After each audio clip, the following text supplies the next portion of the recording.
കുപ്പം ദേശീയപാതയിൽ മണ്ണിടിയുമ്പോൾ തൊഴിലാളികളില്ലാത്തതിനാൽ ഒഴിവായത് വലിയ ദുരന്തമെന്ന് M V Govindan MLA. പ്രദേശത്ത് ശാസ്ത്രീയമായ പരിശോധന നടക്കണം. ജില്ലാ ഭരണകൂടത്തോടും ദേശീയപാത അതോറിറ്റിയോടും ഇടപെടാൻ ആവശ്യപ്പെട്ടിട്ടുണ്ടെന്നും എം വി ഗോവിന്ദൻ പറഞ്ഞു. കുപ്പത്ത് മണ്ണിടിഞ്ഞ പ്രദേശം സന്ദർശിച്ച് സംസാരിക്കുകയായിരുന്നു അദ്ദേഹം. കുപ്പം ദേശീയപാതയിൽ പാറകൾ ഇടിയുന്നതിലൂടെ അപകടകരമായ അവസ്ഥയാണ് ഉള്ളത്. ജനങ്ങളുടെയും യാത്രക്കാരുടെയും ആശങ്കകൾ പൂർണ്ണമായും പരിഹരിക്കുന്ന തരത്തിൽ നടപടികൾ സ്വീകരിക്കാൻ ജില്ലാ കളക്ടറോടും ദേശീയപാത അതോറിറ്റി ഉദ്യോഗസ്ഥരോടും ആവശ്യപ്പെട്ടിട്ടുണ്ട്. ജനങ്ങൾക്ക് അപകടമുണ്ടാക്കാത്ത തരത്തിൽ ജാഗ്രതയോടെ പ്രവർത്തനങ്ങൾ ഏകോപിപ്പിച്ച് ഉടൻ നിർമ്മാണം പൂർത്തിയാക്കാനും നിർദ്ദേശിച്ചതായും എം.എൽ.എ. പറഞ്ഞു. സാധാരണ രീതിയിൽ മണ്ണിടിയുന്നത് വേണ്ടത്ര ബലമില്ലാതെ മണ്ണ് പിടിഞ്ഞു വരികയായി. ഈ യഥാർത്ഥത്തിൽ മണ്ണിടിഞ്ഞ വലിയ പാറയാണ് പിടിഞ്ഞു വന്നത്.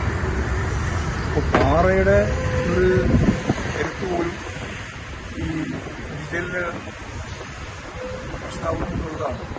അത്ര കരുത്തുള്ള പാറ പോലും അങ്ങനെ തന്നെ പിടിഞ്ഞു വരികയാണ്. അപ്പോൾ സ്വാഭാവികമായിട്ടത് ഇനിയിപ്പോൾ ഇതിന് മേലെ കൂടിയുള്ള സർവീസ് റോഡുണ്ട്. സർവീസ് റോഡ് വരുമ്പോൾ ട്രെയിൻ കൂടി ശ്രദ്ധിച്ച് കൈകാര്യം ചെയ്ത് പോകണം എന്നുള്ളതാണ്. അതോറിറ്റിയോട് നമ്മളിപ്പോൾ പറയുന്നുണ്ട്.